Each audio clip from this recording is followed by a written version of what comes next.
Welcome to the Health in Motion podcast. I am your host, Evie. I am a functional diagnostic nutrition practitioner who loves to help people achieve their wellness goals they once thought were impossible to reach. I am the owner of Holistically Restored, and through my coaching practice, I have been able to guide my clients through their own health journeys and teach them to truly understand their body. With a focus on hormone, thyroid, and weight management, I strive to instill the knowledge, confidence, and encouragement everyone deserves. If you enjoy this content, I'd love for you to subscribe and also leave a review on Apple Podcast. Please tell your friends, family, or anyone who is curious about bettering themselves in a holistic way. The more, the merrier. Please keep in mind this podcast is created for educational purposes only and is not to be taken as medical advice. I am so happy you're here and ready to learn. Let's do it. All right, welcome back to the Health in Motion podcast. I'm really excited for today's episode/interview with a fairly new friend of mine. I'm really excited to talk to James and have him share what he is all about, or at least what he's partly all about, man of many trades, and share about one particular topic and learn about that as well, as that's kind of become popular, and I think it'd be great to talk a little bit about it as it does play into health and just living seasonally. So I thought this would be great to talk about. So James, can you go ahead and just start with an introduction? Tell me about yourself and tell me about foraging, which is the main topic we're going to focus on today. Okay. Hi, I'm James. I own Spice Bush Woodcraft and Foraging. I'm coming to you live from my basement workshop. I love it. For those who are watching, you'll be able to see this. Yeah. So basically my whole business is offering classes for foraging. I also gather items and forage for items myself and give them away, sell them, depending on demand. I service a lot of chefs in the area during the foraging season. So, and then I also I do green wood carving, which is like spoon carving, bowl carving, and I also make furniture. So my main business though is the foraging classes. So, yeah, basically what we do is we take people out, me and my buddy Lorenzo, we take people out and we do a hike for a couple hours. And along the hike, we talk about all the different things as far as like what you can forage at that time of the year. And like we talk about the ecosystem. I like to talk about native species a lot and invasive species and what we can do about them. And really the whole goal of my classes is to just apart from like what you can eat and all that, it's really more about us taking our role back in nature and kind of being a part of it.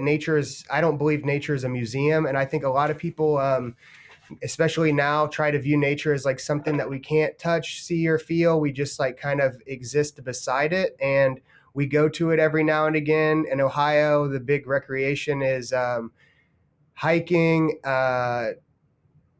boating, hunting, fishing. It's not really as interactive with nature as or immersive in nature as like getting out there at all different types of the year, not times of the year, not just in summertime when it's nice and beautiful and full, but in the springtime, in the summer, in the fall, in the winter, all these different times of year when you're out there all year long. You really get to see how nature works and like progresses through the seasons, things living and dying, what that means for the grander picture. I mean, when I first started going into the woods, when I was a kid, it looked like absolute chaos, right? Like when you walk into the woods, it just looks like stuff is just growing on top of each other. Everything is packed densely in there. And it looks very uninviting. But the more you learn about different things, the more you learn about different species and how they interact with the environment, how we interact with the environment, it really all starts to make sense. And it turns from chaos to this like symphony of things that are happening all year, and everything seemingly happens for a reason. Things grow in the spring. The leaves haven't gotten their leaves yet, and they are providing lots of sun for the ground underneath, which promotes the growth of all of our native ephemeral flowers that come up. And if you haven't been on a hike in Ohio in the springtime, it's very beautiful. Lots of little tiny delicate flowers that need that sunlight to grow and quickly die, because as soon as the trees get their leaves, there's too much shade and those things die out, and it also gets too hot. So it's just this whole just ebb and flow of how things work. And I really like to teach people that, because it's amazing that we don't know. It's right there. Nature is right there. It's all around us, and it's amazing that we don't really understand how it works on an individual level. And not that we as a society don't understand how it works. There are people that do, but those people usually dedicate their lives to that. And I would like to introduce it to the everyday person who maybe isn't in nature all the time, but can benefit from that understanding. So that's basically what I do. And then after our hike, we come back to like a picnic area, and Lorenzo is a private chef. Shout out Lorenzo. He will make some sort of lunch for everybody that's typically things that we foraged, and it kind of tries to tie it all full circle to like, okay, I'm showing you how to acquire these things, why we're doing this, and then he is kind of showing you what happens on the back end, where it's like, what can I do with it? You know what I mean? Whether it's preserving it, whether it's just eating it right there fresh, or however you want to do it. So I think that people really love it because it brings it all full circle for them. It's not just somebody just spewing facts, because what I found is no matter how intensely people listen or whatever, I'm just going a mile a minute and just talking about all this different stuff because there's so much happening. And usually we have to send out like a follow-up email that kind of like, hey, here's what happened during this 2-hour session, you know? So Yeah. No, I love that because I have experience in this. Like I went to a foraging workshop with you both, and yeah, I mean you were just like, you had it down. You were sharing all this information. For someone like me that unfortunately it is new information and I'm not as well versed in it, I was like, wait, what? How? And that, but it was like I was picking up cues and I was putting pieces together. But it's so interesting and actually sad how disconnected I feel from nature in that way. So when you're talking about the flowers that grow in the spring and then they do it quickly and then the leaves come in and then it's like, they have to die down and how it all plays a role, it's like that makes so much sense, but it's not something that I necessarily think about all the time because I'm not immersed in it and I haven't been exposed to it in that way. So I loved that workshop because you exposed me to start to think about these things.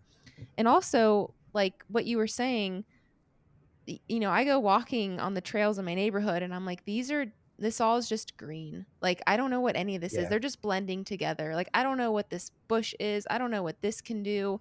And then when we were on that hike, same thing. I was like, it's a bunch of green. And then you're like, hey, so over here is this, and this is really beneficial for that.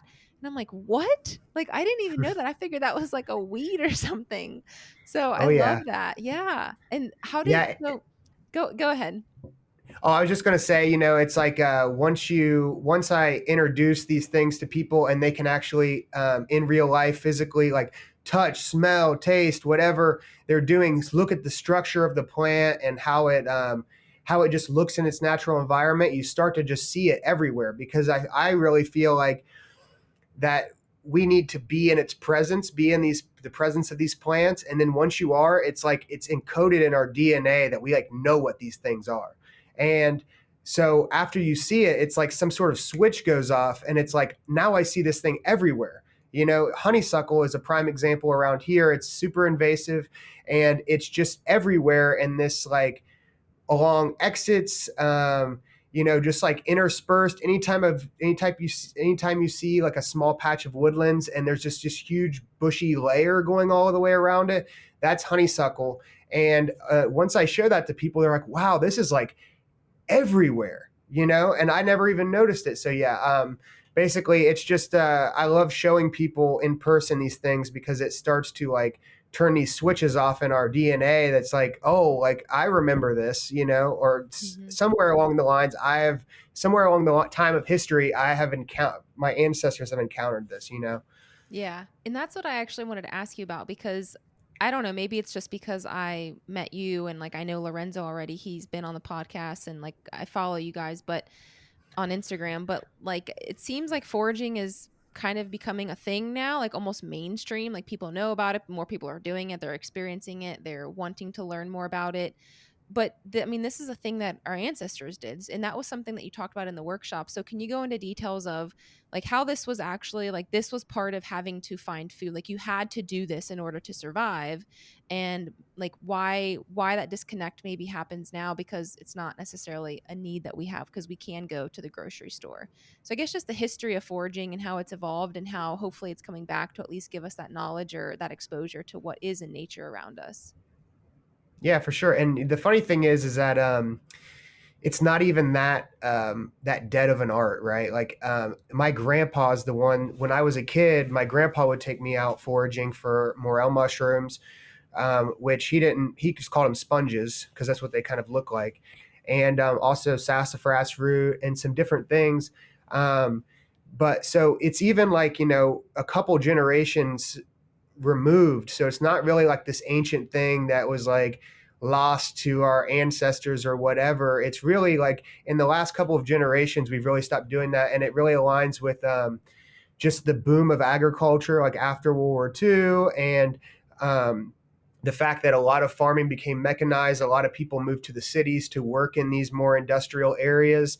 And once that happened, you removed yourself from the land because now um, you're in this city where there isn't much forest, there isn't a lot of nature around, like true nature around. So yeah, I think that is really where we lost it. But yeah, so, I mean, since the beginning of humans, we have had to go out and forage. I mean, hunter and gatherer are two pieces of the equation. I mean, gatherer is a forager, right?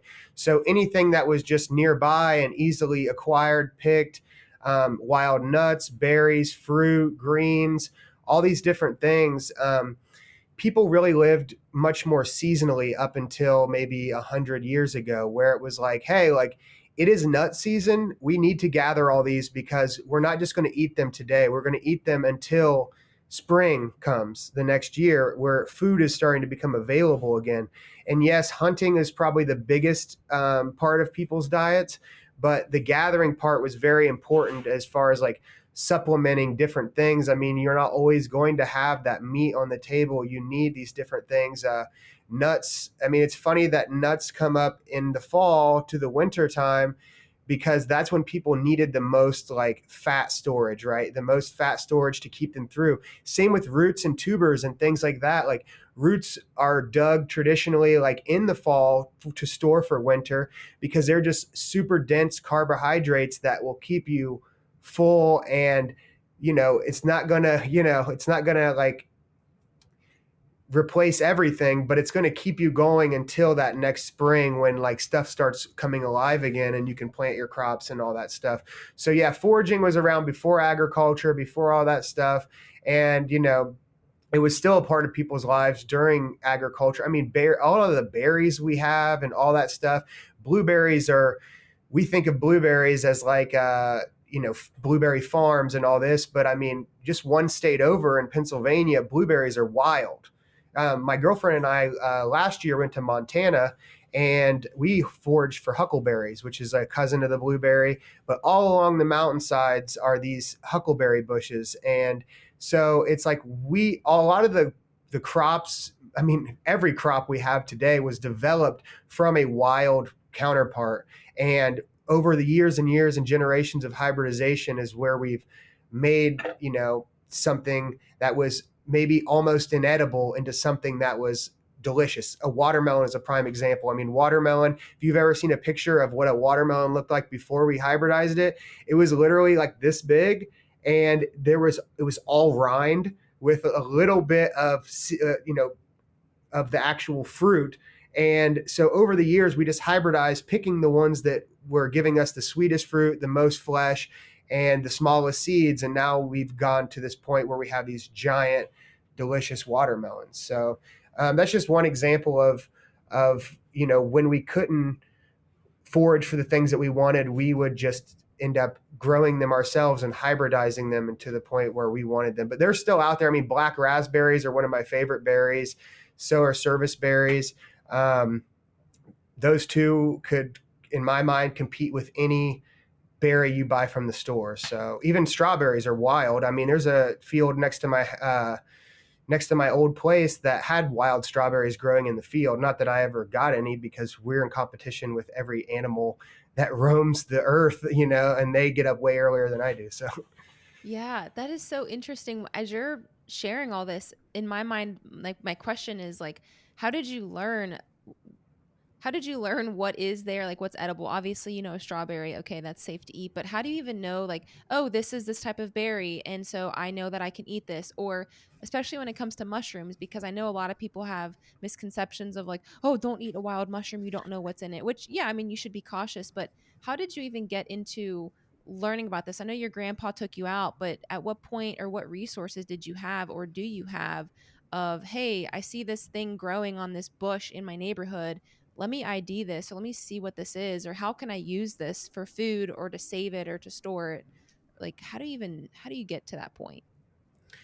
well, I was a chef for a long time, so I was exposed to a lot of different types of food in the kitchen. I did a internship at a restaurant called Favakin in Sweden, is a Michelin-starred restaurant, and they were huge into the foraging and preservation aspect of food, which really like took me from being like a just someone who would go out and forage maybe one time during the year to someone who was like, wow, like there is just stuff everywhere all the time, and I don't know everything at all. Like every single year I feel like an idiot because there's something that I see that I'm like, how did I never notice that before?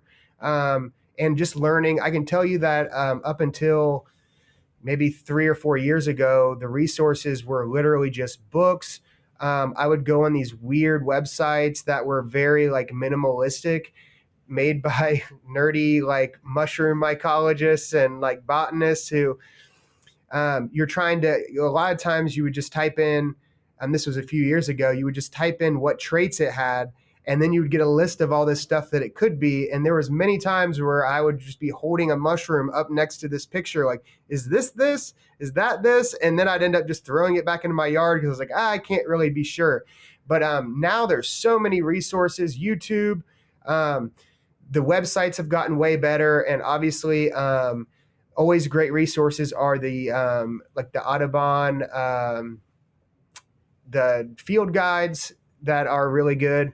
I always suggest to people to get 2 or 3 different resources, like try YouTube, try a website, and try a field guide.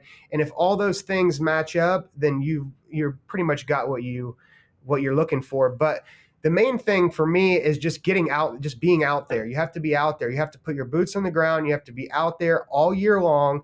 If you want to actually forage and live seasonally in that way, then you just have to be out there and looking, because you may be in a place that doesn't necessarily have the thing that you're looking for. Like just because you go out into the woods doesn't mean that these things are automatically going to be there. There are microclimates and there are different types of ecosystems where these things grow. So I think the easiest way to get started is to either take my class or just find one thing that you're interested in. Like say you really want to try morel mushrooms. Start doing some research on those specific ones and then go out at that time of year and try to look, start small. I mean, at this point, like I am looking for me, it's like kind of a game, right? Like it's like a treasure hunt. So at this point in my foraging life, I am really interested in the rare stuff that I don't see very often, because I know at this point I've been going to the spots and scouting out spots for years. And so I know where things are going to be, and it's not guaranteed ever, but it's more of a low pressure situation versus like, trying to find this mushroom that I've only ever found one of. And that's the one I'm looking for now, because it's way more of a challenge. Because part of this for me is it is a challenge. It's a game. It's a good way to like make a game out of going out into the woods, so that I'm out there a lot and I'm hiking miles and miles, often off trail. It's like great exercise during the year. So yeah, it's like just trying to turn it into some sort of little game. But yeah, like using multiple resources is, I guess, trying to answer your question of like how I Yeah. would go about identifying stuff. And that's just the resources that I've used for years. And every year you just gain more and more knowledge, and it's like achievement unlocked, you know? So Right, right. And you've talked about the different seasons of, living seasonally, but also foraging in different seasons. And you're in Columbus, Ohio. And so, how would somebody, like, I guess, yes, you have to go out there and see what's there or see what's not out there. But in Ohio, at least, what are the seasons of, hey, this is what you're typically going to find in the springtime, in the fall, this is what you find, in the winter, this is what you would find, so, summer. What can someone expect in this region of what they would find if they were to go out and explore and look for stuff to forage? yeah, so it's actually pretty diverse. People think of Ohio as boring, but in reality, we are at the foothills of the Appalachian Mountains, and which means that we have a lot of diversity in our forests if we just can like focus our mind and really find them. In the springtime, my main things I'm looking for are morels and ramps are just a wild onion. And so that's really all you kind of find in the spring. There are mushrooms called pheasant backs, which are edible. They're not really like my favorite, but the main two things I'm looking for in the spring are morels and ramps. And I also just love going out in the spring because, like I said, those ephemeral flowers are just amazing, and they just come up and they're gone in such a short amount of time that a lot of people that live in Ohio and have lived here their whole lives, including me until a couple of years ago, didn't even know these things existed because they just are here and they're gone. And unless you go out there, I suggest going to the Arca Appalachia. There's a bunch of different sites, but there's one down where I'm from, near Greenfield, Ohio. It's like South Central Ohio. It used to be an old cave system called Seven Caves, and they turned it into a bat sanctuary. But they have preserved a lot of different native wildflowers, and it's just amazing the spectacular beauty of it all. But yeah, so that's spring, and then the woods kind of is coming into its own for the summertime up until around July. And then July is when everything, which is one of the classes you took, is when there's really that diversity, especially of mushrooms. So yeah, in the summertime, looking for lots of different mycorrhizal mushrooms, a lot of them growing from the ground. There's also the saffron fork mushrooms that grow from logs, like that big giant chicken of the woods we found. Yeah. The chanterelles. Berries are coming up at all different times in the summertime. Um, what else am I looking for? Those are the main things, really. Then in the fall, you start to be able to. Mushrooms are just always omnipresent throughout the entire year. Even now, there are mushrooms growing. Enoki, wild enoki, and oysters are the main mushrooms that grow in the wintertime. So every time we go through like a freeze thaw cycle, when everything thaws out, those things come to life just for a minute, just so they can spread their spores and then move on. But so there's always mushrooms available, and during the fall, that's when the nuts come on. Persimmons, obviously, fall is harvest season for a lot of things, so a lot of fruit is coming into its own as far as like wild apples and pears. Well, they're not really wild apples, but more of like a naturalized apple that's kind of just escaped, you know. So Hmm. a lot of the times, there's urban foraging too. I mean, I know I was going up to Clintonville and just shaking some persimmon trees like a couple of months ago to go grab some persimmons. So there's a ton of food just growing in your city too. That Yeah. service berries are one of those things that in every CVS parking lot, pretty much, there are service berry trees, and around June they come ripe, and no one. If you, uh, I was in the Kroger parking lot, in the back of Kroger parking lot, just like filling bags with these berries, and a bunch of people came up and were just like, "What are you doing?" And the funniest thing about it is, no matter how much I could eat it in front of them. I could tell them all about it. So passionate, all this stuff. No one will ever actually eat it with me. On the trail, the people will see me harvesting mushrooms. What are you doing? These mushrooms are amazing. They're edible. Do you want some? No. Yeah, So right. unfortunately, no one really takes me up on the wild food game out in the wild. But It's okay. I mean, I get it, you know. It's you're just trying to take the word of some grubby guy out in the woods who's telling you this thing is edible, but yeah, Right. so but yeah, the main thing is just getting out there and just putting yourself back into the mix. I mean, I think that we've gotten to a point in our society where we think we're like this separate thing. We're like up here above nature, and like we don't work within its cycle. And it's sad because everything is cyclical. Everything comes back around, all this stuff, and we need to reinsert ourselves back in that cycle so that way we can thrive and be healthy. I mean, I think a lot of the problems that are coming, mentally and physically today is just because we just are not in a cycle. I mean, the fact that, eating avocados is amazing, is great, but being able to have access to them all year round as much as you want cannot be good, and that's just one example. I mean, even nuts, like we should have nuts to get us through the winter time. But if we can just eat bags of them whenever we want to, I mean, that just it's too much of a good thing, you know what I mean? So I Yeah. think living cyclically and also eating seasonally with our local food and incorporating this wild food in there is really good, because not only is it um, I think healthier, but at the same time I think mentally it's healthier because there's way less choice. I actually like not having the choice to just eat whatever I want whenever I want, because it makes me more creative to for that ingredient. And also there's just less of this like decision panic of like, what are we having tonight? Mexican, Chinese, whatever, you know what I mean? It's like I just have, this is what's available, I need to make what I can make with these ingredients. Yeah, I agree 100%. And that's fairly new for me, right? Like the last few years, I've really paid attention to like, this doesn't really make sense to be eating this at this point in the year. And I also had that exposure because, my parents are both from Greece. And so they always ate seasonally and locally because they're from different islands. So whatever was on the island is what they ate at that point in the year. So I grew up with them saying things, and they'd been in the States for years at that point, but they'd be like, can you believe we can get grapes this time of year? And I'm Yeah. like, what's so weird about that? Or like, can you believe that, eggplant is still in the stores? And I'm like, why wouldn't it Right. be? And now it's like, I get it. And I'm like, oh my gosh, this makes sense. Like this, it's because it's not grown right now in this season, this time of year, and in this region.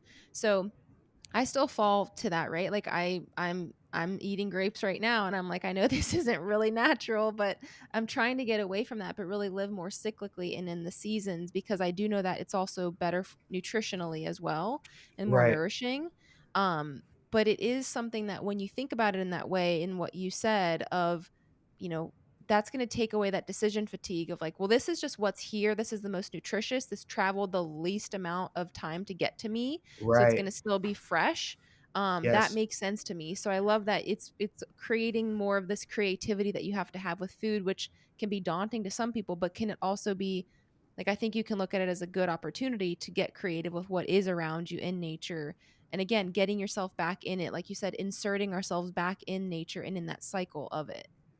Oh, for sure. And it's the funny thing is we're just, just like you said, when you're eating something that is in its peak season, you're getting the best flavor, the best texture, and it's the most nutritious it's going to be right then. It's like I love peaches, but I will not eat a peach other than peach season, because it's like a waste of money. By the time Yeah. it actually ripens to whatever extent, it's just mushy and bland. And the same with strawberries. I mean, listen, I'm not perfect. Like I have grapes in my fridge right now. I love them, and I don't always eat everything, on season or whatever, but I know that like it's not as good as it would be during Right. that season. And there are some things that are non-negotiable. Peaches are one of those things. Strawberries are also one of those things for me that like I just cannot do out of season. Same with tomatoes. But Yeah. yeah, so I think we're just starting to learn now that like it's not there's way more to it. When we eat in season, there's much more to this than we even know even now. I mean, you know you were saying like it travels less, right? So it's like we're talking about climate change and all this stuff right now. And if you really want to help the climate, you got to take care of your own community and your own area first, instead of thinking so globally like we have to do all this stuff. No, it's like order from the farmer that's growing this stuff 20 minutes from you, And then it doesn't matter if it's meat or vegetables or grains or whatever. If you can get it as close to you as possible, it has the least carbon footprint that it could possibly have. I mean, the best thing you can do is grow a garden and to get out in the woods and grab some of this stuff for yourself. But that's not like, obviously not realistic for everybody. But I think that if you can't do that, there are people right around you that are growing this that are really good people that are going to get you the best thing that you can get at the best price they can, and it's going to have the least footprint of anything that you're going to eat that's coming from Kroger. I mean, Kroger puts on this sham of everything here in the produce section is local, while their version of local is like 500 miles away. Yeah, And no right. matter what you're eating, like, I mean, if it's coming from across the country or where most of a lot of the normal food comes from, which is thousands of miles away, I mean, it doesn't matter what you're eating, it's still having a significant effect. And you get to learn more about the people in your community, which is like another huge beneficial thing of this. I've met so many great farmers, homesteaders. Sarah and I toured many different homesteads this year just to see how they were doing stuff. So because we're trying to set our own up right now. So, Yeah. just being able to meet people in your community that are doing different things. I mean, I think that's how this regenerative agriculture, this like very local food is actually going to be sustainable for everyone. Is that we turn inward and go into our communities and say, hey, like you're doing this, I'm going to do this, like blah, blah, blah. So we're going to get everything we need from right around this area. And if everyone can do that, then it's like we have everything we need. Because right now Yeah. we're over consuming a lot of this stuff. So people talk about not having enough food or whatever. It's like the food is out there. It's getting thrown away in dumpsters every single day. I worked in a health food grocery store for a couple years, and the amount of stuff they would throw away was absolutely insane. Like olive oil, because it was expired on the date, is just bottles of it just going in the trash. And it's just like there has to be another way. Yeah. Wow. Wow. And yeah, I mean, you have that perspective too from, working, but then also like being a chef, like you see things like that too. And I'm sure you worked in different capacities of food that was local versus wasn't. And like you do know the ins and outs of that. And so I'm glad you brought that up about the carbon footprint because you're right. I think we think so much on like a global level. And it's like, well, what are you actually doing in your own community? And that's why, I had my farmer on, in the last year of, hey, like come and talk about like farmers markets. How do you get to know a farmer? What are questions to ask? How do you approach that? Because some people are just, they don't even know how to go about that.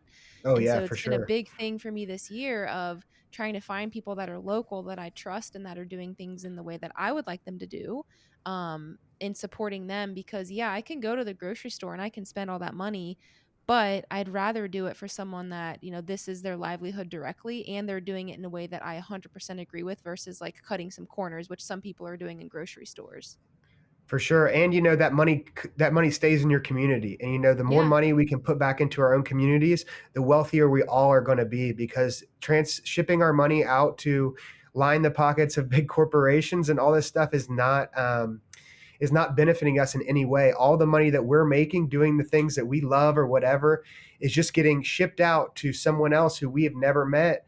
And if we can put that money back into our communities, we're all like lifting each other up. And that's how you become a strong community together, is to lift each other up and to keep that money circulating within this smaller area. And also, I think that the transition is hard. The transition from going to, let's say, like a standard American diet where you're getting everything from the grocery store is super tough. And it took me years to transition out of that. And we Yeah. still go to the grocery store on occasion, but I say start small and, start with the easiest stuff, which is produce. Produce is the easiest stuff to go to the farmer's market to get. And once you have that and your dollars are kind of going there, then it's like, okay, I have this system is in place right now. So now I'm going to focus on meat or dairy, or I'm going to get my eggs from a local. And, you keep adding these pieces together, and then eventually it's just what you do. It's just like going to the grocery store. It's just what you do. So it's really inconvenient to have to go somewhere else to get something else. Meat and dairy was the hardest one for us because it's so inconvenient to go get it or have them deliver. You have to get online, you have to order it, you have to know what you want and order it. Some things aren't available. But, once you get into the cycle, and foraging is the same way. It's like, you know, just go out for one thing and get good at getting that thing and processing it and all that stuff, because that's the other thing about wild food is it requires more processing a lot of the time than just bringing shelled walnuts home, right? So I mean, Right. there's a huge learning curve in knowing how to deal with this stuff when you get home. Even mushrooms, like, just how to store them and all these different things that is already taken care of us at the grocery store. So I would really recommend people focus on one thing at a time and really get good at doing that thing. Like this year, the thing I learned, well, didn't learn, but really kind of tried to be intentional at, was acorn processing. And it's a laborsome process, but it was pretty rewarding. And I really liked the results. So next year, I'm going to scale it up and actually do it in a way where I can have an acorn product, like an acorn flour, that will last me for the whole year. So this is what I would recommend, is just like Yeah. start small, start with small amounts. And because the worst thing you could do is take it to your home and then throw it away, right? So it's like start with a little bit and try to learn how to use it. I mean, the biggest thing about foraging is not only going out and getting it, but on the flip side is, what do I do with it? What do Yeah. I do with it? How do I cook it? For some reason, people view wild food as this magic thing that needs something different. You cook mushrooms at home. How do you cook those? Well, cook wild mushrooms in that way. And that's the other thing about now, is there's so many great resources out there. Forager Chef is a good website, and there's a lot of different people out there who are doing this and posting about it, making videos about it, all that stuff. It's not really something that I am interested in, but there's plenty of other people out there doing it. And so I'm more interested in the in-person, actually being with people and you know being able to like see, touch, smell all this different stuff and show them. Because honestly, even when adults go out in the woods, they turn into little kids, because it is like the last great treasure hunt that we can do. Yeah, I love that. And it's true. Like I said, my own experience, I had so much fun doing that. And it was like raining that day. It just felt like it was Oh yeah, perfect, of like, oh, this is totally what it should be doing right now. you guys were But I, troopers. I was scared. Some people do not like the rain, but it was pretty magical on that time. It's like yeah. everything looks so vibrant and fresh and shiny, and it's it's Yes. it's really fun to get out. It's more fun for me to get out in the woods in inclement weather than it is on a perfect day. Yeah. For I don't know why, but it is. Yeah, no, that was fun. I'm glad that it was like that actually, because I think it added to the magicalness of it.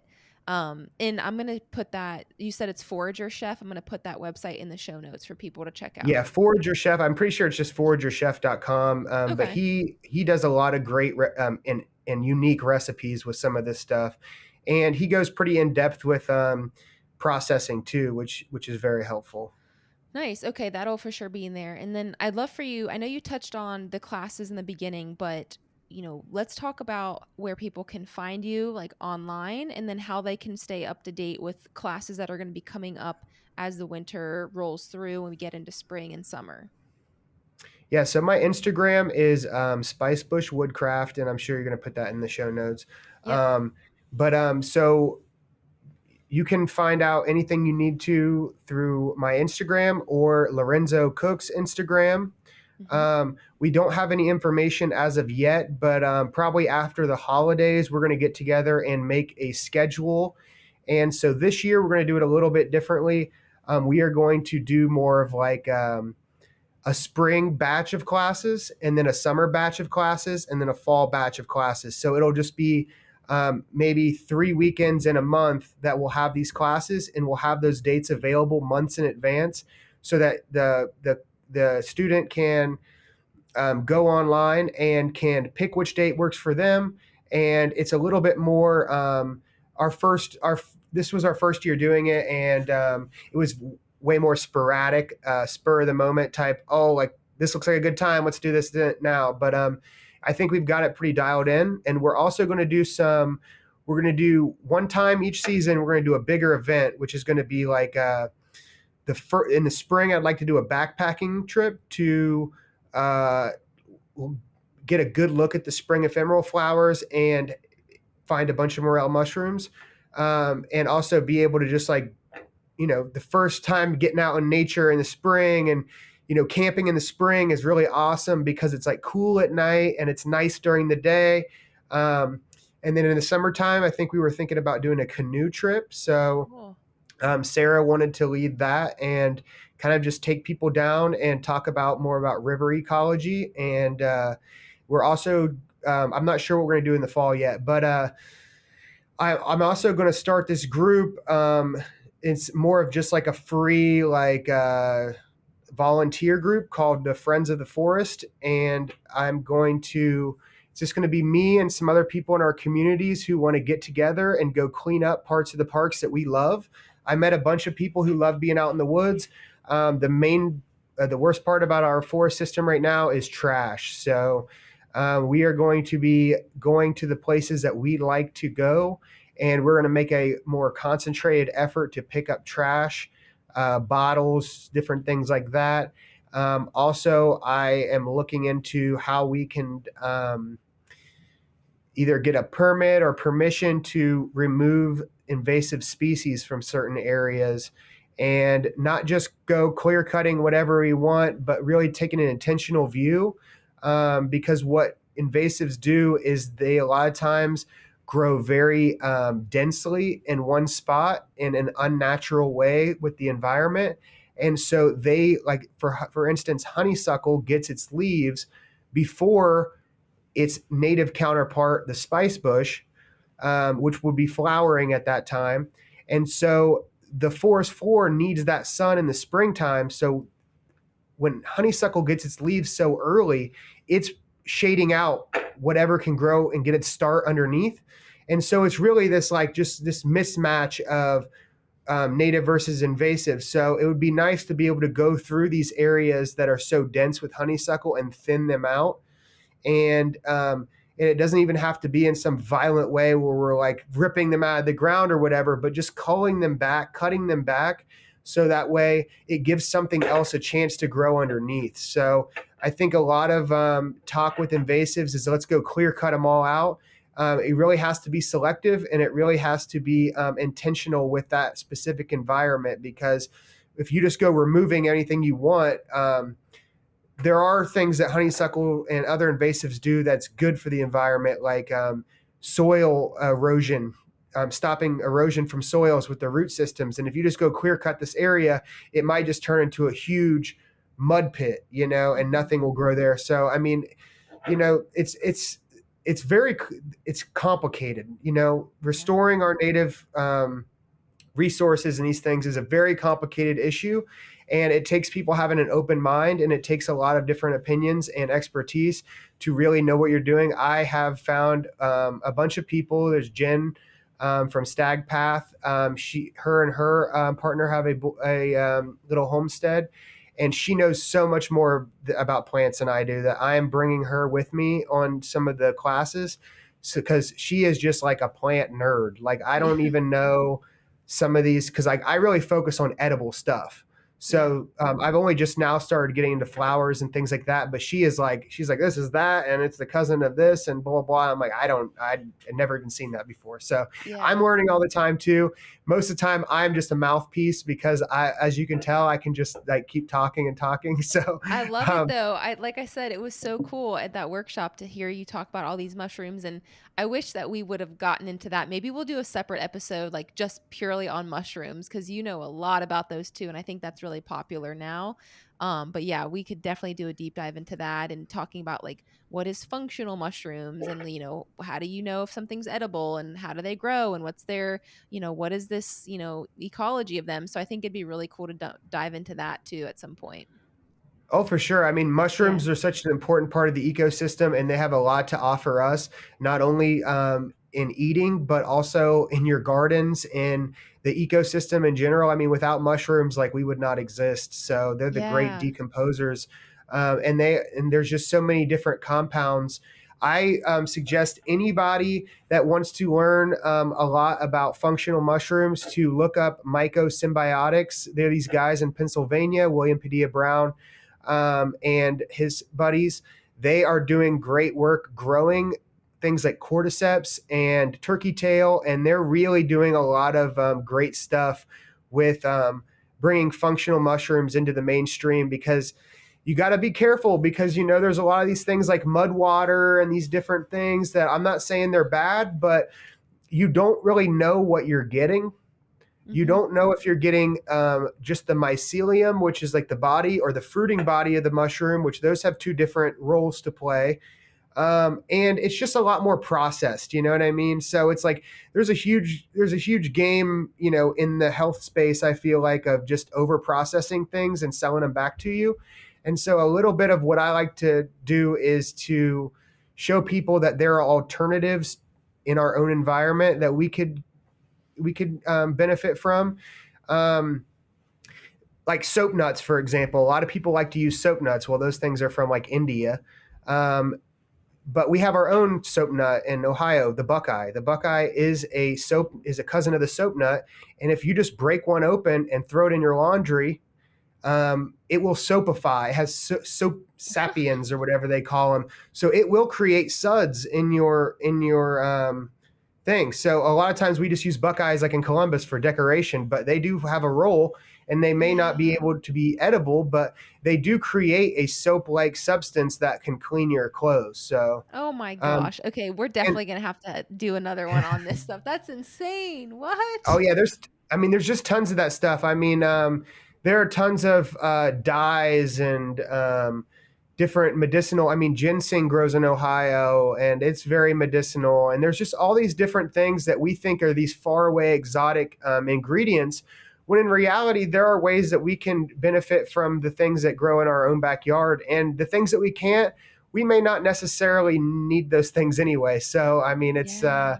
it's like I said, it's a complicated issue, and nobody's perfect and nobody knows everything, but it's good to take pieces from the good things from anybody, what they're talking about, and try to put the pieces together, which is what I'm trying to do more, is to not really shame people for not knowing about something or maybe practicing in a unethical way. It's better to correct that and to show them why we need to do things in an ethical way, instead of just like putting them down and being like, well, you're not doing this right, like you must be bad. Like, I used to not know about ramps and the conservation of ramps and digging bulbs and all that stuff. And there's a lot of back and forth on what you should do and how to do it ethically. And it really took me kind of listening to a bunch of different people and kind of putting the pieces together to like how I feel is an ethical way. And a lot of time these things are very circumstantial too. So sorry, I'm like off on a tangent right now, but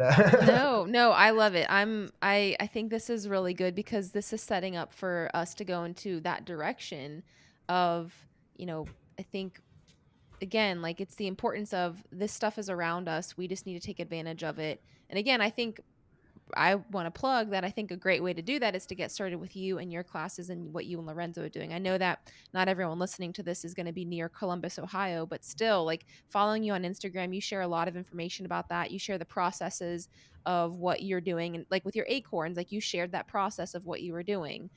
So I think that at least the exposure is good. And then I think it'll be so cool to dive into things like mushrooms and, like you said, ginseng and what else is growing here and how do we utilize that. oh So yeah. yeah, And I I mean, sorry, go ahead. no, that's okay. I was gonna say I think it's gonna be really cool to dive into that and to hear more about it and how we can apply that into our own lives. Oh, for sure. And I just think ultimately, I just think that trying to be more local centric, and trying to help our communities thrive and learn the things that we know and just share information. The internet's been great to share information globally and all that stuff, but I think a lot of times people aren't sharing information in their own communities. They would rather share it with somebody, halfway across the world. And it's Yeah. um, I just think that we just need to take care of our communities first and try to get people hey, like there are skills that you can learn. There are things out there that can benefit you if you just stop looking over the fence and just look in your own backyard. You know what I mean? Yeah. So Yeah. I don't know. I felt like mentally and physically, like just getting out into the woods and being in nature is great. And sometimes it's, a lot of people I see on the trail are either walking their dog or running. I don't really see a lot of people hiking just for the pleasure of just being out in nature. Um, and I totally understand that because sometimes it's hard to just be like, okay, I'm just going to go walk this trail.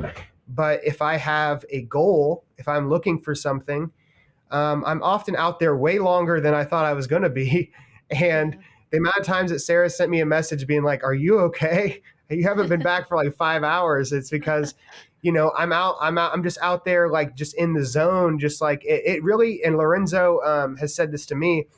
It unlocks this primal thing in your mind. Something goes off where it's just like, this is what we're meant to be doing in some capacity, is to be out there just, what. And the one thing I wanted to say is that when you're eating seasonally, you look forward to things. Yeah. It's like you actually can look forward. Like I look forward to strawberry season, and Yeah. I Yeah. gorge myself on strawberries like a berry monster until strawberry season's over. And then I don't really eat them, or I have them preserved in the freezer and I'll bring them out for a special occasion. But it makes the mundane special. And Sarah and I really like a lot of this, like the folk magic type stuff, just like reading about like old folk magic type Mhm. things. And a main tenet of folk magic is the magic in the mundane. So we get very down about, like this mundane stuff like cleaning or whatever, just doing simple stuff that we have to do every day. But there's magic in that. There's magic in being able to clean your space. There's magic in looking forward to this thing. And you find when you start eating wild local food or just food that's just local in general, you start to look forward to different things. And so you blink and the year is gone because you're just like, I was looking forward to this. And then this came and it was great. And then I was Yeah. looking forward to this. And it's like, there's like no gap in the year when you're like, oh, like, I don't know. So for me, it gives me this really great pleasure of just like being able to look forward to things all year long that bring me happiness. Like, and you start to forget about all the other things that you can get. Like I walk through the store now and I just don't even know what to buy. Like I don't know what to buy because like I'll buy like some like maybe a snack or something, but like it's like I can get all this stuff somewhere else, and a lot of the stuff that I can't get, like I don't really need it in my life. Like Yeah. I'll get bananas every now and again, which I love bananas, but it's like when you stop eating them all the time because there's other stuff that you like better, that you know what I mean. So it just like it Yes. starts to make you really. For me, it was really great to just like these are the foods that I like to eat. And, maybe it's not every single fruit that's ever been imagined by man, but these are the fruits that I like. And like for the most part, like if I want to try a crazy fruit sometime, I will, but like I can get these things and they're just amazing in season. So like why would I go venture out to get something else? Yes, I love that perspective. It's so true, and like having something to look forward to. It's more to me, I hear that and I hear presence, like you're just being present with what is Right. now, and you're focused on what is in front of you because it's natural for it to be in front of you, and you're focusing on that versus always thinking like, "Oh, well it could be this or I could be having that or it could be warmer or it could be sunnier." It's like, yeah, it Yeah. could, but it will be eventually. Like it's going to come back. Right. So what can you Yeah. make of it now that you have? So I love that perspective on it. Yeah, Oh that's yeah, awesome. for sure. If you're always waiting for, something to happen, it's like, life is happening right now. You know what I mean? And Yeah. you really get that perspective when you're out in the forest and just looking around, even in a meadow or something like that. I mean, you really see like this. I mean, I've been out in the woods sometime, like deep out in the woods where like there's not very many people, like you can just tell that no one really goes out there. And sometimes I just think it's amazing that this is just happening all of the time, whether I'm here or not. And it doesn't need me, and it doesn't like need anybody. It's just happening, and life is just happening all the time. And so if you're always like just like bummed because this thing isn't happening, or like you're bummed because it's like you said, you're bummed because it's cold right now. Well, winter is amazing in its own way, and what, as we all like don't like to be cold that often, it does offer us other opportunities. Like for me and my homestead, it's getting us the opportunity for everything to die back, and for us to get in there and be able to remove and clean up more of the little forest that we have. Hmm. Because in the summertime it's impossible. I mean, the spider webs, literally just the spiders create a prison in the woods where you just cannot Yeah. escape this web getting hit in the face all the time. But like, I think if we looked more for the opportunities and saw things as opportunities instead of seeing them as, obstacles, to Hmm. overcome, it's like, no, this is an opportunity for me to learn about whatever, you know what I mean? So Yes. I think Yeah. that just like us being in the cycle again gives us that perspective a little bit more, and we're actually living, you know what I mean? We're not just like waiting to live at some time in the whatever future or whatever is going to happen.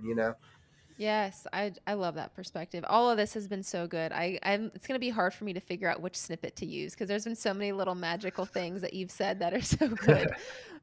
So I appreciate your time. I appreciate you sharing your knowledge with us. We definitely need to get back on here and talk about mushrooms in particular and just other things, edibles that you can forage. I think that'll be really cool. I will have your contact information in the show notes for people. Definitely follow James, get in on some of those workshops if you can, if you are around or travel. I mean, I'm in Cincinnati and we traveled up to Columbus to do it because it was just so interesting and so informative. And if we can James, get people, sorry, if we can get yeah, people together, like in Cincinnati, say you have a bunch of people in Cincinnati, like I don't mind traveling and okay, doing something. I would be going in more blind. A lot of my classes, I like curate the area so that we can not guaranteed to find something, but I know that there's different things I can talk about. But yeah. I don't mind like just like trying to find a random, woods near you and just like taking people out and showing them what I know. So if you can get a group together, then we can do a private group too, because I don't only, the classes are just for like anybody public, but I've also done private things too for people who have like a group already in mind. Oh, okay, that's perfect. That sounds good. Definitely, I'm always gonna be down to doing something like that with my clients or close friends that want to join. So that's good to know. So that'll be fun to look forward to. And I guess if we could finish out with a health challenge. So I always ask the guest to present a challenge for the listeners for what they can do to work on their health or just something to be aware of for their health for the week. So what would your challenge be for this week? Well, the weather is going to be perfect this week, so I encourage everybody to get outside. Find there's over 20 state parks in Ohio, and there are many more smaller parks and bigger. Just there's a national park in Ohio. I mean, there's so many places to go. I encourage somebody to go out to a place they've never been before, and to feel the sun on their skin and to get out there. I mean, a lot of people have this seasonal affective disorder type stuff going on. It's like, hey, it's not always negative, it's not always below freezing out there in the wintertime. It's like the weather's going to be good this week. Get outside, feel the sun on your skin, touch a tree, feel a plant. You know what I mean? Yeah. Look, when you're hiking, when you're out in the woods, look up, look at what you're surrounding, take a break, look at things. um, Try and find a mushroom. Who cares if it's edible or not? Just try and find one, look at where they grow. The main thing is paying attention. It's not enough just to go out in nature. If you want to learn about nature, you got to pay attention. Look at there's trees with holes in them that got birds inside. There's squirrels nests. There's squirrels running around. There's a red-tailed hawk trying to eat my chickens the other day. This is life, and this is reality. At the end of the day, like, nature is reality, and it's the realest thing that we have right now, I think, in our society. So that if we go out there and just pay attention, it's not only good for you physically, but it's great for you mentally as well. So, and I mean, I know you touch on the sun and all that stuff a lot. So, Yeah. I mean, I really think that is like, but people think that, oh, it's cold outside, no more, now I don't go outside. Well, maybe that's why you're sad all winter long. Right. So go Yeah. outside, bundle up, put clothes on, put a bunch of layers on, go outside. And I guarantee you, when you start walking, you're going to warm up and you're going to start shedding those layers, and you might be in a t-shirt by the time you're done. It's just get out there. Stop being worried about all the things that are, negative about it, and just go out there and you'll find it's not that bad. Yep, I agree. People are like, how, what do you do in the winter when it's cold? Like, do you still go for your walks? I'm like, yeah, I just put layers on. Like, I still do it because I need to. I know that it's beneficial for me mentally as well. So that's why I keep doing it. So I love that. So make sure to get outside, check out what, national parks you have around you or state parks, and just, go out, feel the fresh air, feel the sun on you, like look around. I love that one. So James, thanks again for taking time to talk with us today. I really appreciate Thank it. you. And I'm looking forward to having you back to talk about some mushrooms. Yeah, for sure. Thanks for having me on. Yeah. All right, everyone. Have a great week. Thank you so much for tuning into this episode. I so appreciate your interest in holistic health and hope you learned something you can apply to your own life. References from this episode are linked in the show notes, as well as links to find me, Evie, on social media platforms. If you'd like to learn more about services from Holistically Restored, click on the link in the show notes. I'd love to hear from you. If you enjoyed this content, I encourage you to subscribe and also leave a review on Apple Podcast. Until next time, be well, my friends.